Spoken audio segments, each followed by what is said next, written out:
At least 50 are confirmed dead and more than 400 more injured after a shooter opened fire on the Route 91 Harvest Festival music festival in Las Vegas, Nevada Sunday night.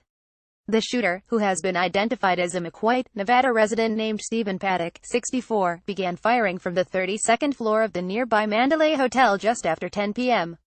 Sunday, while the festival's headliner, the country musician Jason Aldean, was playing his set. In videos taken from the crowd, Aldean can be seen departing the stage shortly after gunfire broke out. Festivalgoers took shelter among their seats, in the shadows of the barricades, and in nearby hotels as the shots rang out. Police cleared the adjacent floors at the Mandalay and reportedly fatally shot Paddock around midnight. "It was a horror show," one concert attendee, Avetta Saldana, told the Las Vegas Review-Journal. "It was relentless," another, Robin Webb, said. Nevada has some of the least stringent gun control laws in the country, and the state has consistently defied efforts to pass stricter legislation. It permits open carry of assault rifles. There are no background checks conducted for potential gun owners, and buyers can purchase as much ammunition as they like in a single go.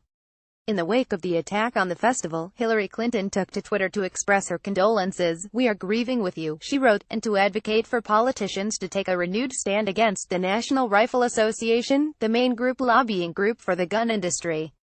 "It's natural, and in fact, necessary, to use a mass shooting, of which the United States has had 273 so far this year," according to gun control activist Igor Volsky, as evidence of the need for stricter gun control. This happened in the wake of Sandy Hook 5 years ago, after Charleston 2 years ago, and after the Pulse nightclub shooting last year. It's become rote in the wake of an attack. Politicians send out their thoughts and prayers tweets, while gun control reform seems to gain traction and momentum. And yet the United States continues to have the highest rate of mass shootings in the world, according to a report by CNN last year. But the Las Vegas shooting is also specific in its terror.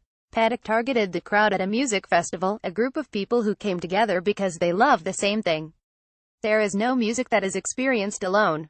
There is no fan base that is siloed. An audience attending a concert by a favorite musician is fused by the incantation of singing the same lyrics to the same beloved songs. Though the shooting has been described as singular, among the deadliest mass shootings in American history, and though most have yet to describe it as an act of terror, likely because the shooter is a middle-aged white male, an individual far more likely to be described as lone wolf than terrorist, Sunday night's events bear marked similarities to recent terrorist attacks in Paris and London.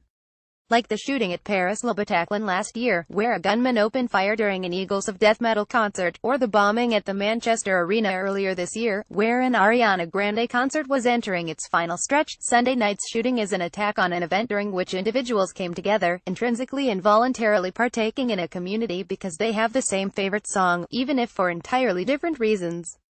It's something that transcends the politics of the musician and, sometimes, of their fans, the genre of their music, or the makeup of its fan base, all of which differ radically among Grande, Aldean, and the members of the Eagles of Death metal and their fans.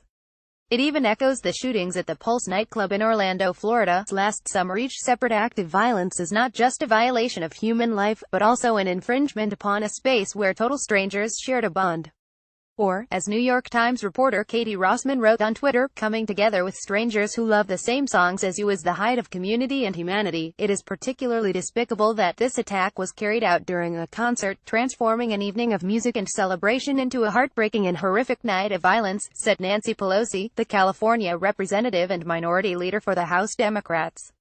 "Our nation will never allow fear and violence to bow us or break our spirits." Related Las Vegas shooting, Jason Aldean, Celine Dion, and more mourn latest senseless tragedy.